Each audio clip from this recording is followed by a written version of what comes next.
avec toute joie, avec tout respect. C'est ça. Nous saluons chaque frère et chaque soeur au nom de notre Seigneur Jésus-Christ. Avec la joie. Que Dieu soit loué grandement pour nous avoir donné le souffle de vie aujourd'hui. Que nous arrivions à ces lieux. Nous allons tenir debout pour la lecture de la parole de Dieu. Nous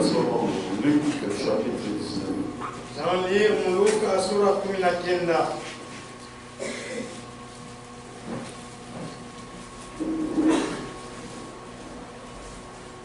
Luc chapitre 19, verset 41. Luka sura 19 shairi 41.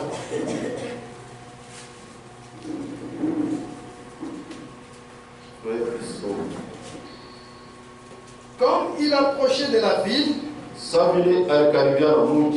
Jésus, en la voyant, pleura sur elle et dit, si toi aussi, au moins en ce jour qui t'est donné, tu connaissais les choses qui appartiennent à ta paix, mais maintenant, elles sont cachées à tes yeux. Il viendra sur toi des jours où tes ennemis t'environneront, t'environneront de tranchées, t'enfermeront et te serreront de toutes parts. Ils te détruiront, toi et tes enfants, au milieu de toi, et ils ne laisseront pas en toi pierre sur pierre, parce que tu n'as pas connu le temps où tu as été visité. Nous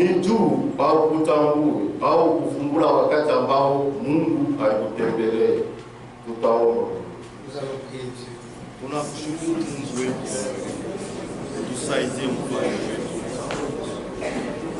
Tunakuita Seigneur kwa kuongeza upendo. Kushuke kama unaweza kushuka mshamba ya taifa letu. Ya kukuza na taifa lako. Magharibi Mungu wetu, tunaamini kwamba tutasoma jana leo atamilele. Sisi na ushuke kwa hiyo wako. Tunazungumza na kila kitu na kila sana. Tuweze mfalme wetu. Situache Bwana, tukamate mikono yako. Shitu wetu mikono yako. Wewe upate kuhubiri taifa lako, mashibote upate kuhubiri na wewe. Mwanzo na mwisho tunaacha kwa mikono yako. Kwa tushirikishe kila kitu kwa mapenzi yako. Mungu takatifu Yesu Kristo. Amen. Mungu atubariki. Que Dieu nous bénisse. Tunaweza kuikaa. Vous pouvez vous asseoir.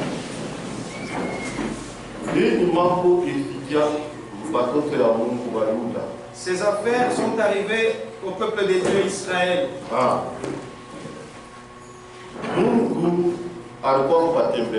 Dieu est venu le visiter dans la chair humaine. Et cet homme est appelé Jésus-Christ.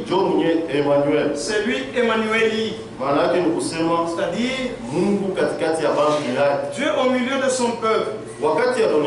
Lorsqu'il est manifesté, ils ne l'ont pas reconnu. Pourquoi? Dieu a voulu aveugler Israël pour que toi et moi nous recevons le salut.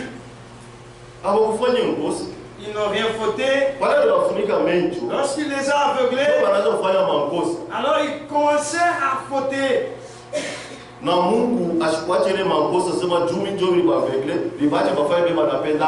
Et Dieu ne les a pas laissés ainsi, bien que celui qui les avait aveuglés,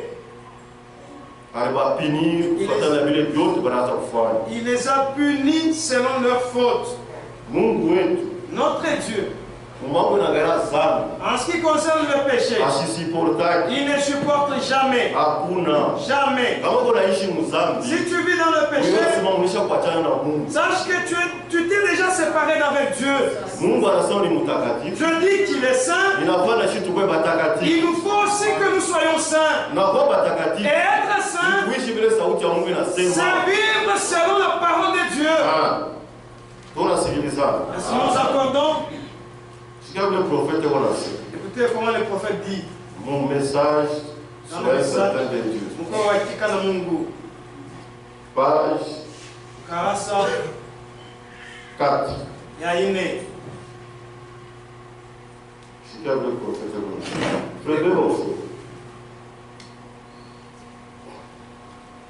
Paragraphe 13. Je parlais il y a quelques mois à un de mes très chers amis. Et il dit, Frère Branham, je trouve que vous êtes trop impitoyable pour les États-Unis. Il dit, vous vociférez constamment contre les péchés et vous répétez que Dieu va punir cette nation.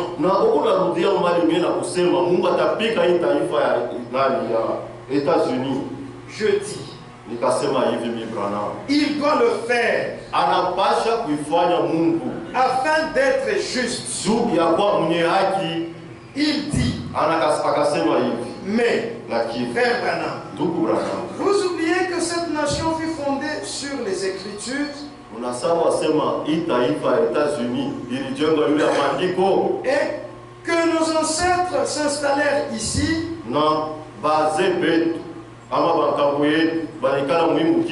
que Dieu nous a donné cet héritage et que nous sommes une nation religieuse. Je dis, c'est vrai. Tout cela est vrai. Et personne ne sait combien j'apprécie cette nation.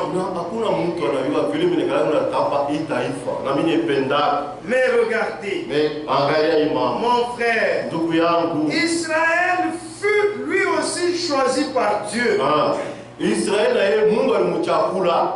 Et il lui envoya des prophètes et de grands hommes. Mais Dieu ne peut pas tolérer le péché. Il a fait récolter à Israël chaque grain qu'il a semé.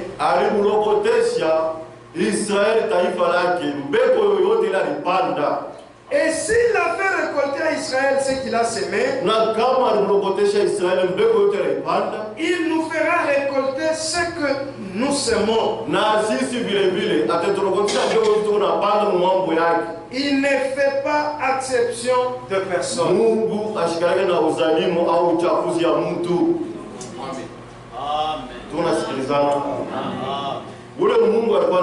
C'est Dieu qui était avec Israël.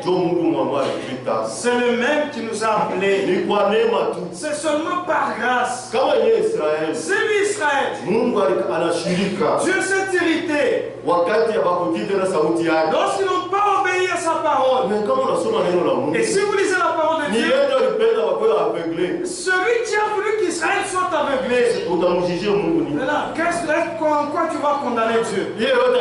Tout ce qu'il a fait, c'est pour que toi et moi nous soyons sauvés. Et il nous a fait grâce. Il a aveuglé ses enfants pour que toi et moi nous soyons sauvés. Maintenant Israël, même s'il a été aveuglé, tout ce qu'il a fait comme erreur, Dieu ne l'a pas pardonné. Il les a punis quoi au calife. Maintenant toi et moi, on nous a appelés seulement par la grâce. Nous n'avons pas mérité cela. Est-ce que tu commences maintenant à jouer? Non frère. Tu te faut marcher dans la crainte de Dieu. Tu dois craindre Dieu. Et craindre Dieu, c'est vivre de ce qu'il dit. C'est mettre en pratique la parole de Dieu. Mais c'est seulement par la grâce. Israël. Il les a coupés, il les a retranchés. Maintenant, toi et moi, il nous a seulement greffés. Maintenant, les serments originels, s'ils ont été coupés, alors toi qui as été greffé, et c'est pourquoi il te faut marcher dans la crainte de Dieu. Sérieusement, il ne faut pas mentir, faire semblant de croire. Non. Ce que tu sèmes aujourd'hui, tu le récolteras. Nous allons te voir comme si tu es une bonne personne. Nous te voyons comme un bon prédicateur. Nous prêchons là. C'est Dieu qui connaît la profondeur de tout un chacun. Il nous connaît très bien. Quand nous sommes assis, il connaît tout un chacun. Son cœur. Et ce qu'il pense. Et ce que tu vis. Ce que tu as fait dans les années passées. Et tu as demandé pardon. Il connaît tout. Aujourd'hui, quand tu t'es réveillé, et jusqu'à ce moment, tout ce que tu as dit, tout ce que tu as pensé, et entre ses mains, où est-ce que tu vas te cacher? Où est-ce que tu vas fuir où? Un seul endroit où tu dois aller, c'est en Jésus-Christ. Sous le sang de Jésus-Christ, c'est le seul refuge. C'est en Jésus-Christ. Par le baptême du Saint-Esprit. Alors maintenant tu as un endroit de sécurité. Une vie cachée. Dans la Ndani ya Kristo. La Bible dit celui qui est en Christ est devenu une nouvelle créature. Son ancienne vie est passée. La vie de péché est passée. Il a maintenant une nouvelle vie. Une vie de sainteté. Une vie chrétienne. Pas une vie tortueuse. Non. Celui à qui nous pouvons dire tous nos secrets, c'est à Dieu. Et ton frère, tu peux même te réserver de la honte de Jésus-Christ. C'est ton frère, tu ne dois jamais avoir honte de lui. Dis-lui la vérité. Dis-lui ton état de ton cœur. Si c'est un bon cœur, il y a des manquements. Dis-lui. En ce moment-là, qui va t'aider. Même devant Dieu, tu te caches. Écoutez comment la Bible dit. Proverbe 28. Dis-lui. Il ne faut pas fuir. Fuis les hommes. Mais on ne fuit pas Dieu. Même si tu es entré dans la mer. Même si tu es caché sous la pierre. Même si tu es entré dans la profondeur de la terre. Et tu commets les péchés là. Il te voit nu. Tu ne te caches en rien. C'est toi qui dis que tu te caches. Mais lui, il te voit à nu comme ça. Où vas-tu te cacher? Sois sincère. Il ne faut pas être monafiki. Tu perds ton temps inutilement. Aujourd'hui, c'est le jour de grâce. Va Jésus-Christ à la croix, dis-lui ton état.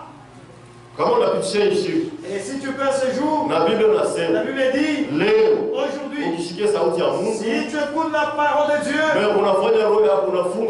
tu endurcis ton cœur, sache que tu vas te perdre. Proverbe. Mes amis. 28.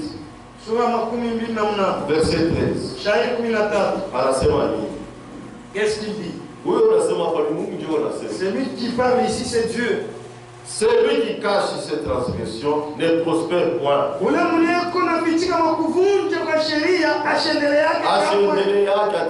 ne prospère point.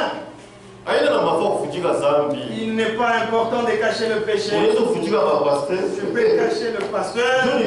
Oui, ce sont des hommes. Mais Dieu te voit correctement.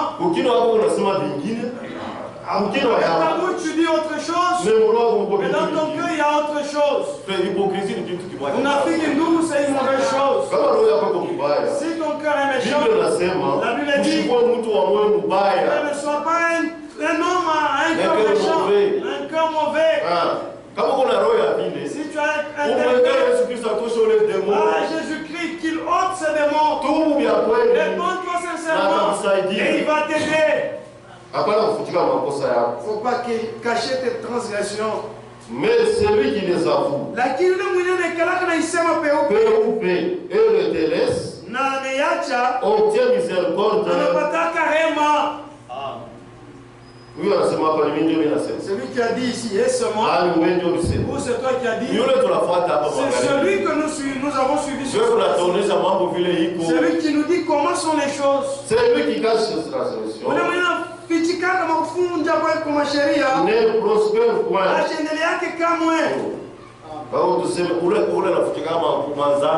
Celui qui cache ses péchés.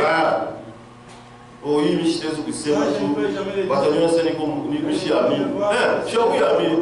n'as pas encore cru. Réponds-toi d'abord. Et que ce fardeau te laisse la place. Et c'est à ce moment-là que tu seras délivré. Toi, tu gardes les démons. Il t'a lié. Je ne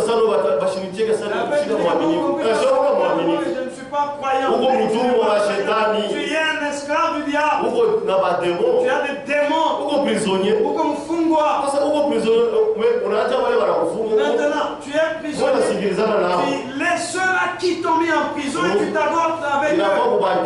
Il faut qu'on t'acquitte. Va à la croix et acquise-les. Réponds-toi. Et délaisse ces choses que tu commets. Pourquoi tu te réponds? Mais tu les as encore. C'est-à-dire, tu ne t'es pas repenti. Irrépentant. D'abord ton cœur va faire mal. Et lorsque le cœur est, tu vas te repentir correctement. Mais si ton cœur n'est pas touché à cause de tes péchés, tu te réjouis de tes péchés. Tu caches tes péchés. Ok.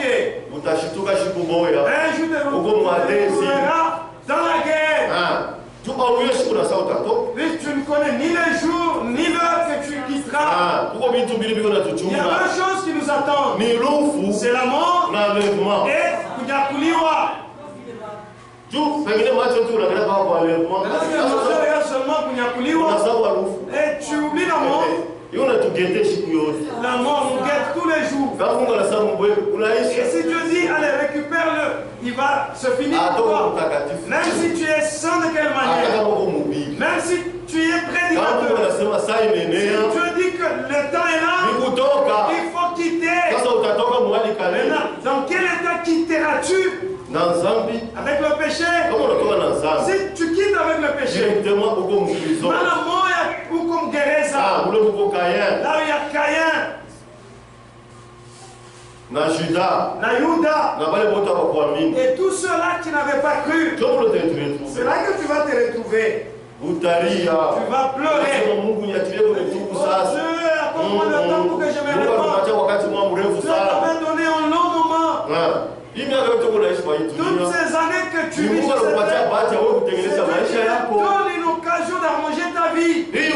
Ce message, Dieu nous l'a envoyé pour qu'il puisse nous préparer afin que nous nous en allions, que nous repentions, que nous soyons convertis et que nous soyons sanctifiés, que nous recevions le Saint-Esprit. Alors là, nous allons partir. Sans le Saint-Esprit, tu n'iras jamais. Même si tu es tellement doux, même si tu es orgueilleux, même si tu es un boxeur, tu n'iras jamais. Même si tu es tellement doux. Bonjour. Sans le Saint-Esprit, tu n'iras pas. Avec ta douceur là, tu iras en enfer. Amen. Lisons. Verset 14. Pas comme au proverbe 28. Et l'homme qui est continuellement dans la crainte.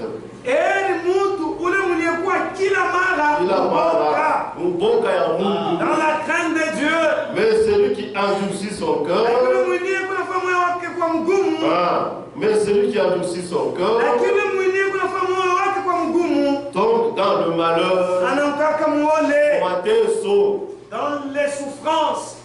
La parole de Dieu arrange ta vie. Là tu dis non. Je suis bien. La parole de Dieu nous éclaire. Regarde là, regarde. Tu fais semblant, non. Déjà, moi je fais qu'ici, moi je commence à me répandre. Moi, j'avais pris ton pantalon. Moi, un diable. Une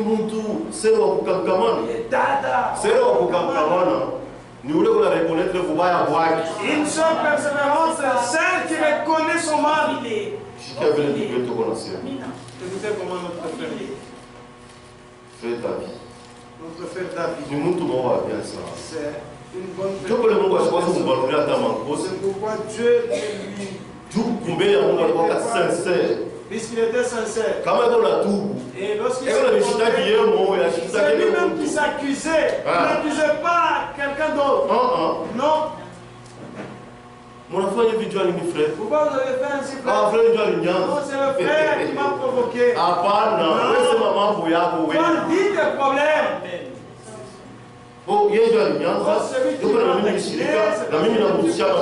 moi aussi, j'ai impliqué avec les injures. Pourquoi tu l'as provoqué? Mon frère, pardonnez-moi. J'ai tellement fauté. Qui est-ce que Dieu aimera? C'est lui qui simule. Mais toi, tu résistes.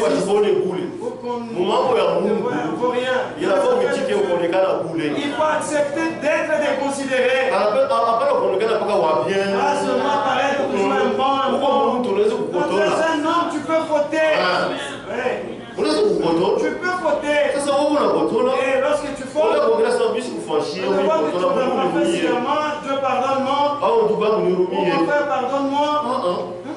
Non, je ne parlerai pas. Mais il me considère comme un rien. C'est pas. Arrange ta vie avec ton Dieu. 51, Psaume 51. Zaburi sura makumi tano na moja. Psaume 51. Zaburi makumi tano na moja. Verset 3. Shairi ya tano. Somme après. Oh Dieu, aie pitié de moi dans ta bonté. C'est comme ça qu'un enfant de Dieu prie. Les enfants de Dieu, ce sont les gens qui simulent. Je ne peux pas dire non, regarde Dieu, je te sers, mais pardonne-moi. Il y a d'autres frères et d'autres soeurs. Vous demandez pardon. Tu m'appelles ici et cela. Alors pardonne-moi. Pourquoi tu t'embrasses seulement moi? Pardonne-moi. C'est ça demander pardon. Là, tu es tellement insolent. Tu as des démons. Comment l'enfant de Dieu. Et nous aussi nous devons prier. L'esprit qui était en lui doit être aussi en nous. C'est un esprit de Dieu. De s'humilier. Oh Dieu, aie pitié de moi dans ta bonté. Selon ta grande miséricorde, efface mes transgressions. Lave-moi complètement de mon iniquité. Et purifie-moi de mon péché. Car je reconnais mes transgressions.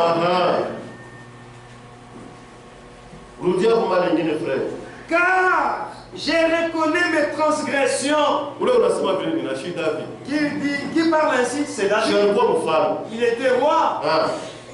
Il était un grand roi. Un honorable. Mais devant Dieu, il s'est considéré comme un petit enfant. Il s'est humilié. Il a dit, je reconnais mes transgressions. Est-ce que tu parles ainsi? Est-ce que nous reconnaissons nos fautes? Ou nous nous justifions toujours?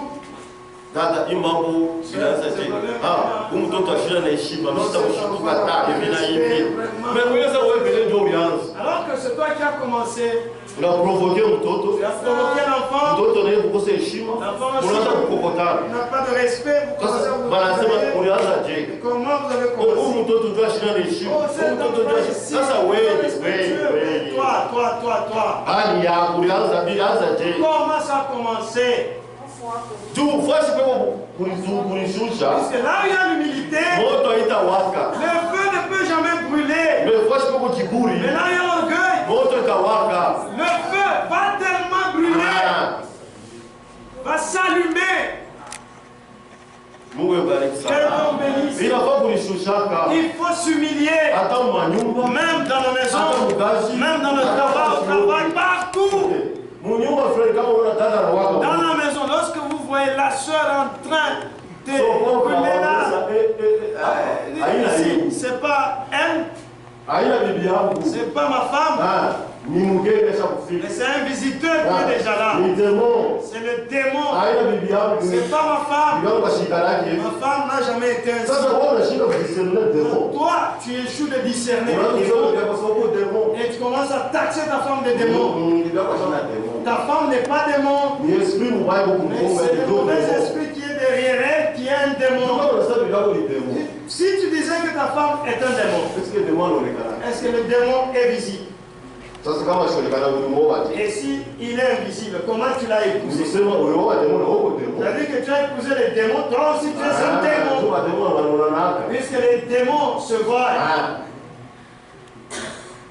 Oh mon mari, je ne crois même pas à son ministère. Puisqu'il t'a réputé. Donc il ne peut pas te. C'est un serviteur, un agneau. C'est faux. Si tu fais, je dois donner mon foca. Et quand je donne avec respect, pas avec les injures. Il faut savoir que si tu as fauté, toi qui as fauté, tu dois t'humilier. Moi je donne, toi aussi tu commences à... Alors là le feu va s'allumer. Puisque l'homme, le mari n'accepte jamais qu'il soit dominé. Jamais, en aucun jour. C'est toi qui as fauté. Moi je vote. Toi aussi tu commences à me doiter. Là le feu s'allume. Là le problème sera même. Toi la femme tu dois te calmer. Être calme. Même si j'ai fauté en te grondant, tu n'as pas le droit de me gronder. Je suis ton chef. Amen.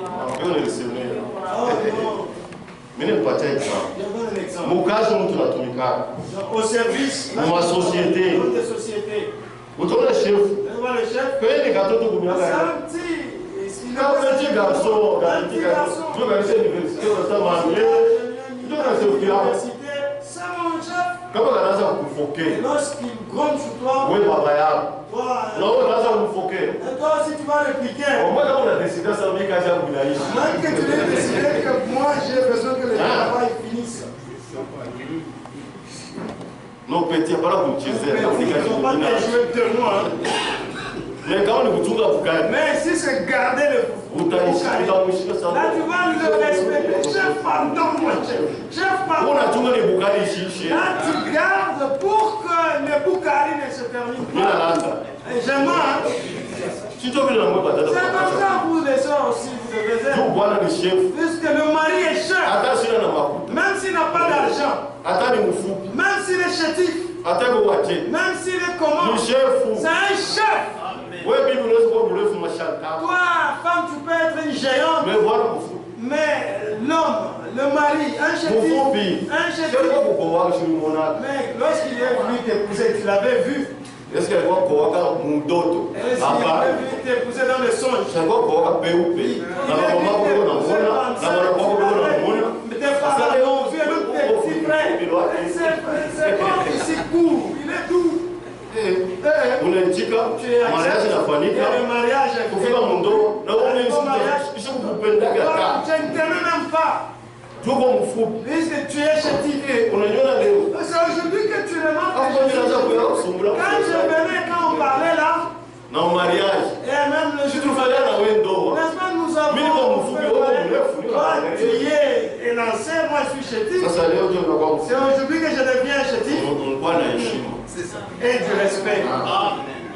Bwana heshima. Et le respect. Mungu akubariki sana. Dieu nous bénisse richement. Mambo yetu. Notre problème, ni kutambua makosa yetu. C'est reconnaître nos péchés. Na kama unasema mimi nilifanya kosa fulani. Et si tu reconnais que tu as fait tel péché, utaona namna kutengeneza. Tu sauras comment réparer ça. Au unasema no Dieu ndio anaanza. Celui qui m'a provoqué, non. Wewe angalia ujito yako. Regarde ta charge. Oh tu bibi. Parce que la femme m'a répondu, elle m'a répondu. C'est ainsi que je l'ai frappé. Non, là tu as fauté. Oui, devant Jésus-Christ, est-ce qu'il te frappe? C'est Jésus-Christ qui est ton mari. Est-ce qu'il te frappe?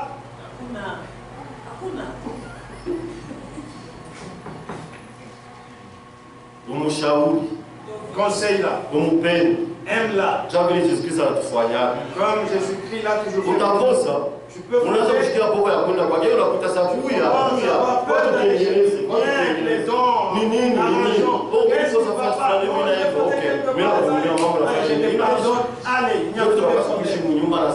c'est comme ça que nous devons vivre dans la maison, dans la paix. Et en s'humiliant. Et chasser en nous des démons. De haine, de commérage. Il ne faut pas prendre les problèmes de la maison et les rapporter chez ton ami. Chez moi, ma soeur. Mais qu'est-ce au contraire, il nous met en train d'accuser, de trahir. C'est le mien. Il n'y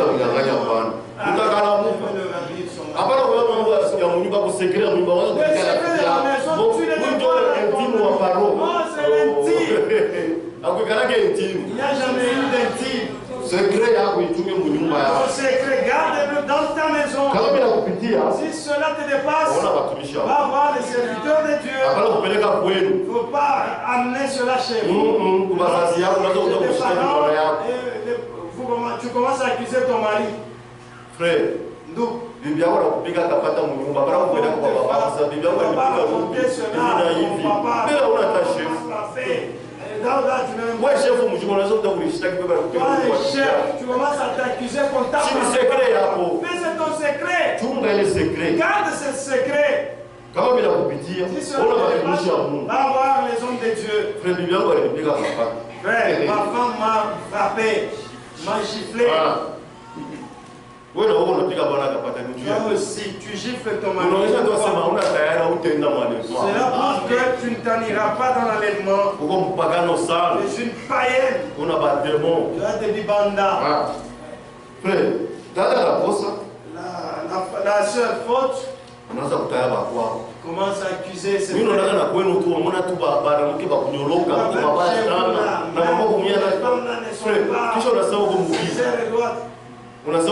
peut tu dis que tu es prédicateur. Ou que tu es administrateur. Tu n'es pas le véritable. Tu n'as pas le Saint-Esprit. C'est lui qui a pourquoi tu ajoutes aussi ce membre de famille? Il ne faut pas faire ainsi. Ils ont quelque chose. Nous avons.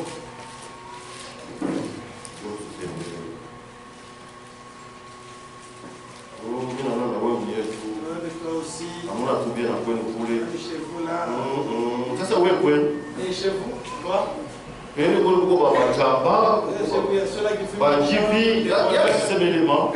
dit pas tout cela. Elle ne peut même pas dire cela. Pourquoi tu accuses? Tu n'as pas de respect.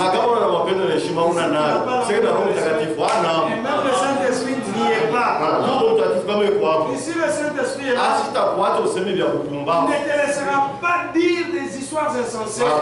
Jamais. Romains chapitre 11. Verset 11. C'est un problème qui concerne Israël. Pour la semaine, tout a sauté. Nous parlons d'abord d'Israël et après nous allons sauter. Donc, nous tuons. Pourquoi? C'est pour savoir connaître d'où est venu notre salut. Et que nous saisissons notre salut avec crainte et tremblement. Que nous ne fassions pas de théâtre. Nous ne sommes pas pharisiens. Les pharisiens n'avaient pas cru la parole de Dieu. Mais ils ont fait un groupe de religieux. Le prophète dit que le mot pharisien, il fait des théâtres dans les affaires de Dieu. Ils ne sont pas venus faire des théâtres ici. Ils sont venus croire sincèrement que nous soyons recevions le Saint-Esprit et que nous puissions partir. Verset 11. Je dis donc, est-ce pour tomber qu'ils ont bronché? Est-ce que loin de là. Mais par leur chute, le salut est devenu accessible aux païens. La chute d'Israël, afin que le salut soit accessible à nous. C'est pourquoi c'est une nation pour laquelle nous devons prier. Pendant que le diable est combat, nous devons prier pour que Dieu combatte pour eux. Dieu a toujours combattu pour eux. Israël, c'est une nation de Dieu, le créateur des choses et la terre. Et si tu combats Israël, sache que tu combats Jéhovah. Maintenant, entre toi et Jéhovah, qui est plus fort? Même si vous liguez tout le monde entier contre Israël, vous ne ferez rien. Puisque Jéhovah combat pour eux. C'est bien lui qui a créé les choses et la terre. Et celui qui t'a même créé, toi qui vas combattre contre Israël. Les armes là, les guerres que tu as devant Dieu, ce n'est rien. Devant Dieu, ça ne signifie rien. Au contraire, Dieu peut faire parce que vous commencez vous-même à vous entretuer. La chute d'Israël, afin que le salut nous soit accessible, il fallait que Dieu les aveugle. Par Jésus-Christ que nous recevions le salut. Afin qu'ils fussent excités à la jalousie. C'est que Israël n'a Israël avec son Dieu. Il n'aime pas que quelqu'un d'autre adore Jéhovah. C'est pourquoi Paul allait combattre tous ceux-là qui adoraient Jésus-Christ. Et à part notre Dieu que nous pouvons adorer, c'est seulement Jéhovah. C'était ça l'enseignement de Paul. Il ne savait pas que c'est Jéhovah là au Magana la Kale. C'est bien Jésus-Christ dans la nouvelle alliance. C'est un seul Dieu.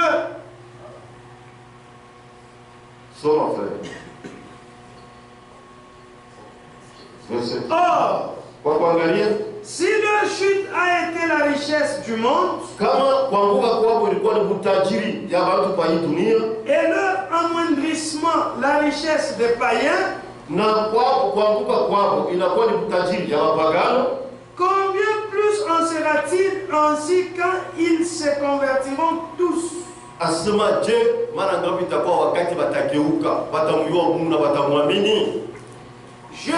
Je vous le dis,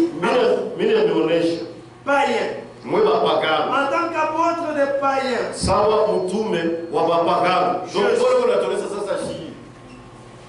maintenant, Paul s'adresse à nous. Tous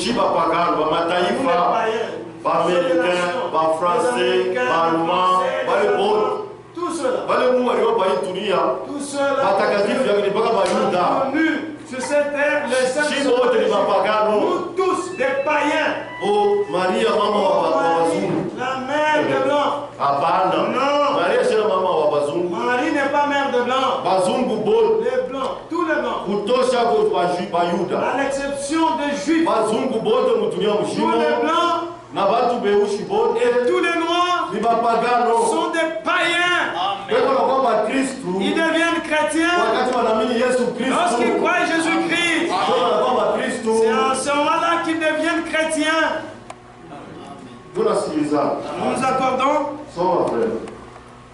Je vous le dis à vous, païens. En tant qu'apôtre des païens, je suis. Je glorifie mon ministère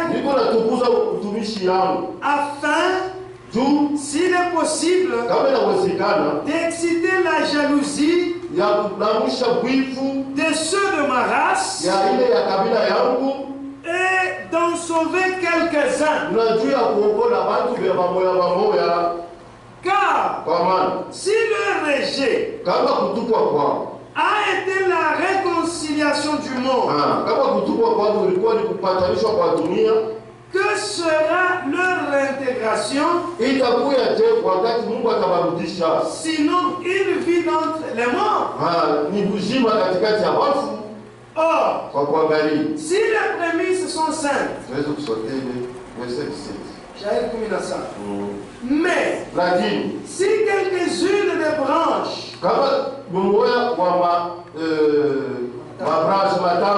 ont été retranchées, et si toi, qui étais un olivier sauvage, tu as été hanté à leur place,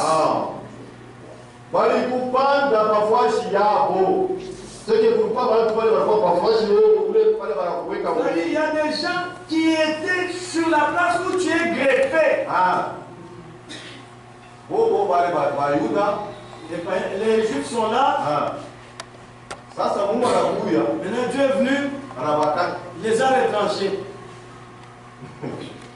Dieu, il faut le croire. On va faire des choses. Maintenant, toi et moi, allez, il nous greffe. Allez, il te greffe. Écoutez comment la Bible en parle. Nous devons marcher dans la crainte de Dieu. Puisque le salut nous l'avons eu par la grâce. Nous avons cru la mort de Jésus-Christ. Nous sommes repentis sincèrement. C'est à ce moment-là que nous avions eu le salut. Si la Bible dit,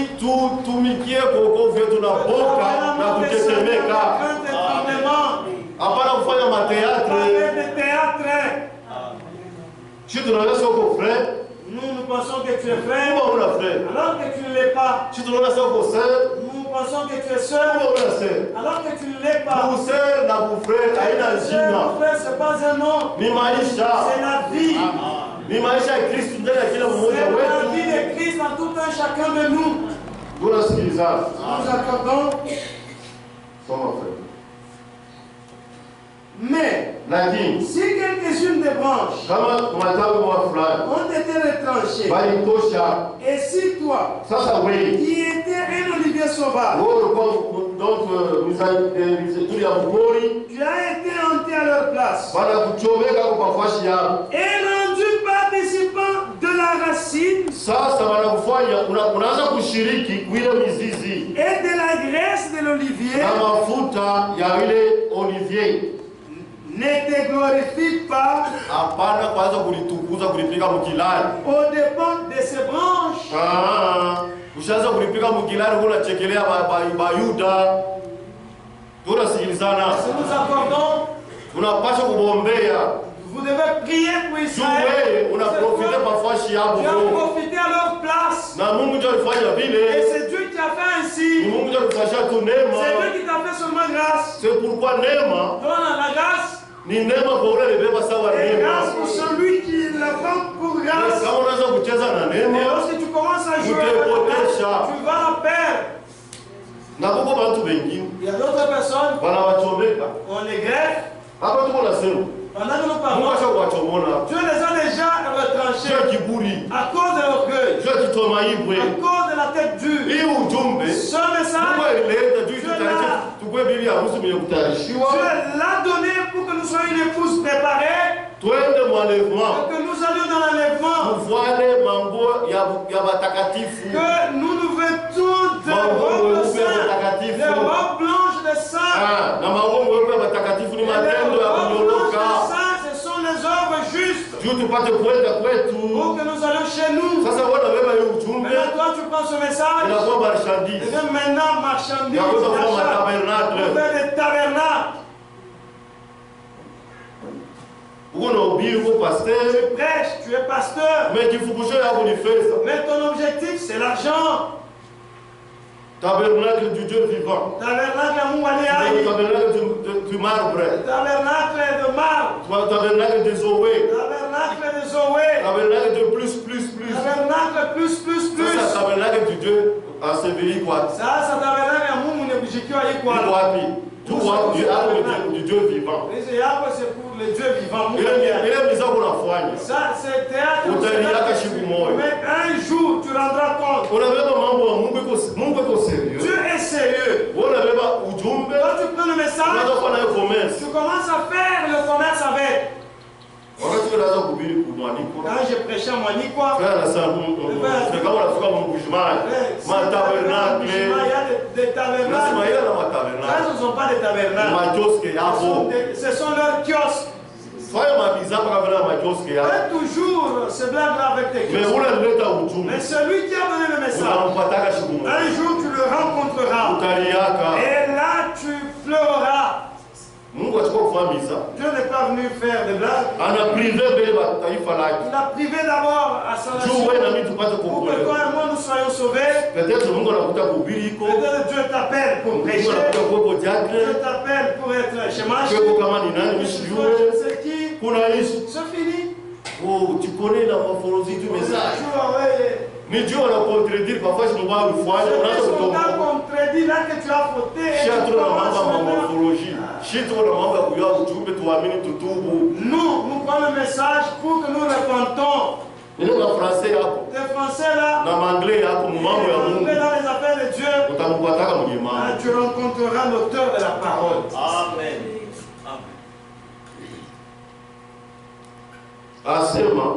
Il ne faut pas se moquer de ceux-là qui ont été retranchés. Si tu te glorifies, sache que ce n'est pas toi qui portes la racine, mais que c'est la racine qui te porte. Tu diras donc, les branches ont été retranchées afin que moi je fusse hanté. Cela est vrai. Ils ont été retranchés pour cause d'incrédulité. Et toi, tu subsistes par la foi. Ne t'abandonne pas à l'orgueil. Mais crains. Tunasikilizana. Hapana kuwa na kiburi. Faut pas être orgueilleux. Ukuwe na boga ya Mungu. Mais la crainte de Dieu. Nous entendons. Frère, kama una boga ya Mungu, omba Mungu akupatie roho ya Mungu. Oui, Dieu te donne sa crème. Ndio tunakola tulikuwa neema. Nous sommes sauvés par grâce. Sio kama anasema On veut dire tumikie wokovu wetu na boga na kutetemeka. Travaillons notre salut avec grand tremblement. Wakati mwa fulani, À un certain temps, Mungu alionekana kwa Lot. Dieu s'est révélé à l'autre. Mungu anaonyesha Lot asema, Dieu a dit à l'autre que fanya chombo wingine. construis l'arche. Fanya chombo wingine. Construis l'arche et entre. Ndio ilikuwa ujumbe ile wakati. C'était le message de Ujumbe ya Mungu. Le message de Dieu n'est pas un message de simplicité. Non, c'est un message simple. C'est celui qui nous a créés. Et celui qui nous envoie le message. Il est tellement humble. Il est tellement humble. Mais il fait dévorant. Il montre à vous t'inquiéter ça. Si te fait grâce, profite de cette grâce. Le jour qu'il doit maintenant payer pour juger. Le jour de vengeance. Tu constateras que ce n'est pas quelqu'un avec qui. Mais qu'il soit humble pour qu'il te gagne. Sasa wewe unamkimbia na kiburi hapa hapana ni hata. Kisha kuaminisha fidi. Tembea kuboka ya Mungu. Marche dans la crainte de Dieu. Tunasoma Biblia nasema. On lit la parole de Dieu. Inasema ule mtu anatembea siku yote kuboka ya Mungu. Qui marche continuellement dans la crainte de Dieu. Luc 17. Luka sura 17. Frère, Mungu wetu, notre Dieu, ni mtu mwa mzuri sana. Il est tellement bon. Kama unabamba kwa sauti yake, si tu saisis sa parole, na unaanza kuitumikia, utamuona atakupenda sana. Tu le verras, il t'aimera tellement. Wakati nilifika hapa Kimbei, quand je suis arrivé à Kimbei, tulikuwa na frère Vital. Nous étions avec frère Vital. Mimi hata siku ya kwanza na siku ya pili. Le premier jour, le deuxième jour. Mimi naona mambo moyo. J'ai vu quelque chose. Mimi naomba frère Vital sana. Angalia mambo mimi naona shakesha. Regarde ce que j'ai vu, regarde. Na ile mambo ni ya kweli. Et cette affaire-là est vraie.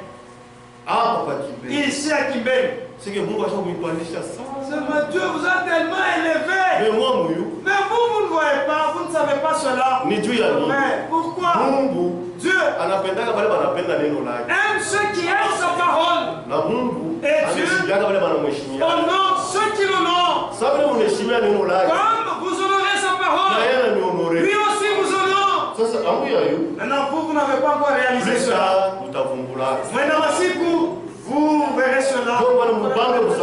C'est pourquoi tenez la parole de Dieu. Celui qui a envoyé le message, il est avec vous. Ne soyez pas au profond choix avec la ruse du diable. Sortez du sommeil. Le sommeil, c'est le péché. Marchez dans la crainte de Dieu. Un jour, vous vous retrouverez au ciel. Que Dieu bénisse abondamment. Nous aimons toujours venir ici. Ce sont les gens qui craignent Dieu. Comme ils craignent Dieu, nous aussi nous aimons les gens qui craignent Dieu. Nous n'aimons pas les gens qui font des glaces.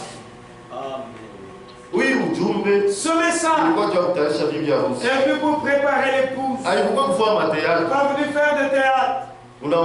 Tu prêches. Quelqu'un commence à résister. Observe-le. Moi je prêche à mais pourquoi tu résistes? Oh non. Non. Tu prêches lentement. Prêcher le message, ce n'est pas éclaté ici devant. Non. Prêcher le message, c'est prêcher la Bible. Amen. Un tel homme ne lui donne pas le temps, vous devez l'observer. Le temps, il va maintenant se manifester. Non, chante seulement la prédication. Ce que je suis venu avec, c'est il n'a pour frapper. Répands-toi. Mais pourquoi tu te caches? Pourquoi hypocrite? Dieu a dit comme la fille. Pourquoi mobile? Dieu est prédicateur. Hypocrite. T'as dit comme la fille. Si j'avais les frères Franck, c'est comment frère Franck dit. Si tu prêches le message, toi aussi vis ce message que tu prêches. Quand tu cries, mais toi-même comme une fille, c'est une mauvaise chose. Frère Franck dit ceci. Dans ce message, il y a des gens qui s'appellent serviteurs de Dieu. Mais ce sont des hypocrites. C'est pourquoi lorsque vous leur prêchez le message, ils ne croiront pas. Nous nous attaquer, nous provoquer. Si allez, tu dois encore fusiller le montage. Un tel homme est hypocrite. Nous prêchons la parole de Dieu. Tu nous dis que tu es venu nous attaquer. C'est pourquoi nous avons attaqué en quoi? Nous sommes venus prêcher le message. Si vous prêchez ici, les gens vont fuir. Ils vont fuir quoi? Non, tu mens. Prêcher, c'est pas parler en toi, ni lentement. Prêcher, c'est prêcher la Bible. C'est ça prêcher. Si tu as des problèmes, réponds-toi. Tu prêches les gens, mais dans la rue. Tu as une vie tortueuse, une vie de péché. Et quand tu trouveras même un prédicateur qui viendra révéler toi ce que tu fais là, tu ne l'aimeras pas.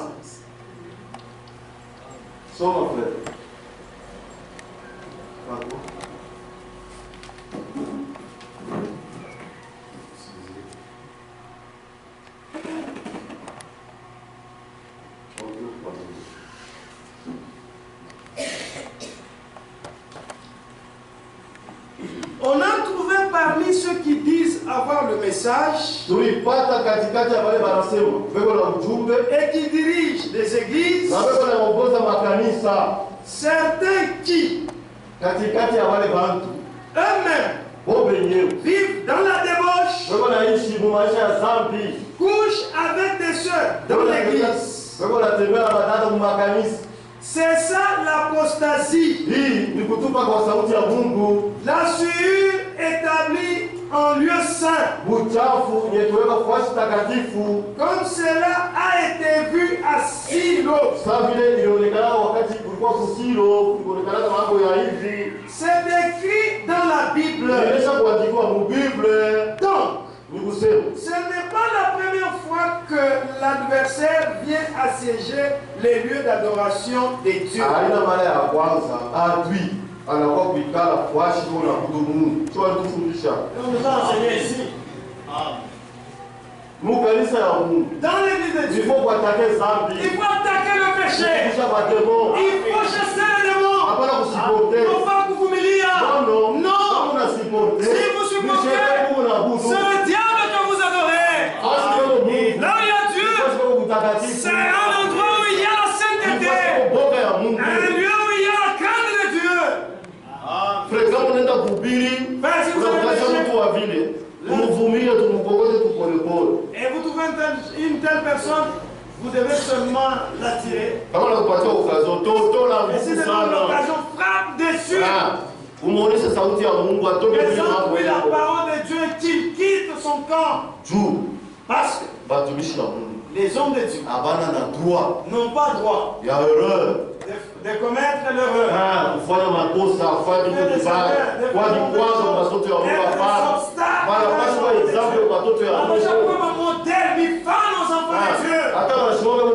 Même lorsqu'ils se tiennent dans le péché, personne ne peut le voter. C'est comme ça. Quand tu prêches dans l'église, mais tu flattes les gens. Oh, nous irons seulement. Non. Dis aux gens de se repentir. Jean-Baptiste Kristo alihubiri kutubu. Yohana Mbatizaji a prêché la repentance. Jésus Kristo alihubiri kutubu. Jésus-Christ a prêché la repentance. Paulo anakuwa anahubiri kutubu. Paul a prêché la repentance. Frère Branham anakuwa anahubiri kutubu. Frère Branham est venu, il a prêché la repentance. Frère Franck anahubiri kutubu. Frère Franck prêche la repentance. Sasa wewe ni message gani unahubiri? Maintenant toi, quel est le message que tu prêches? Unaonyesha mpaka watu tutenda. Tu dis ça, nous irons. Non, tu mens. Juku imani. Puisque dans la foi, Buko naongezeka bintu. il s'ajoute des choses. Asa mfanye nguvu. Que faites des efforts. Muongeze kuimani. Ajoutez à la foi. Wema. La bonté. Kisha wema. Après la bonté. Kujua. La connaissance. Kisha kujua. Après la connaissance. Patience. Uvumilivu. Patience la tempérance kwa Mungu. Uvumilivu tena. Kisha. Kujizuiza. Kisha. Après. Kukuwa na mapendo ya kindugu. Que vous ayez l'amour fraternel. Kisha mapendo ya kindugu. Après l'amour fraternel. Mkuwe na mapendo ya kamilifu. Que vous ayez maintenant un amour parfait. Roho Mtakatifu. Le Saint-Esprit. Sasa uko unahubiri nini? Maintenant, toi, qu'est-ce que tu prêches? Unahubiri bantu unarudia kumkongo. Tu prêches les gens rétrogrades. Hata mtoto mwenye kama anasali kwa. Même un enfant lorsqu'il naît dans la maison. Sinapasha comer. Mais il doit grandir. Sasa wewe una sana batoto. Toi, tu mets au monde des enfants, mais toi, tu ne fais que reculer. Haustahili hata kuhubiri, hata Tu kuhubiri. n'as pas dit de pécher, arrête de pécher. C'est pas Dieu qui t'a envoyé. Ou comme on a fait Mtumishi wa Mungu. Un homme de Dieu. Souci yake ni batoto wa Mungu basali kama ali apili. Son souci c'est pour que les enfants de Dieu naissent de nouveau, qu'ils soient sanctifiés, qu'ils reçoivent le Saint-Esprit. Allez, quand l'enlèvement arrive, allez, on s'en va. Ce sont là les affaires de Dieu. Comment toi tu prêches? Non, on m'a refusé. On m'a attaqué. Est-ce que lui c'est seulement les choses. Tu te caches avec des choses. Dieu viendra les révéler. Plus tard, il te mettra à nu. Pourquoi quoi hypocrite? Pourquoi être mnafiki?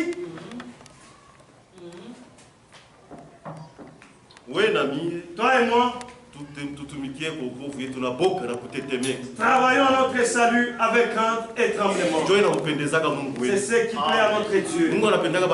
Dieu aime les saints. Que soyez saints comme moi-même je le suis. Tout ce que vous demanderez, je vous le donnerai.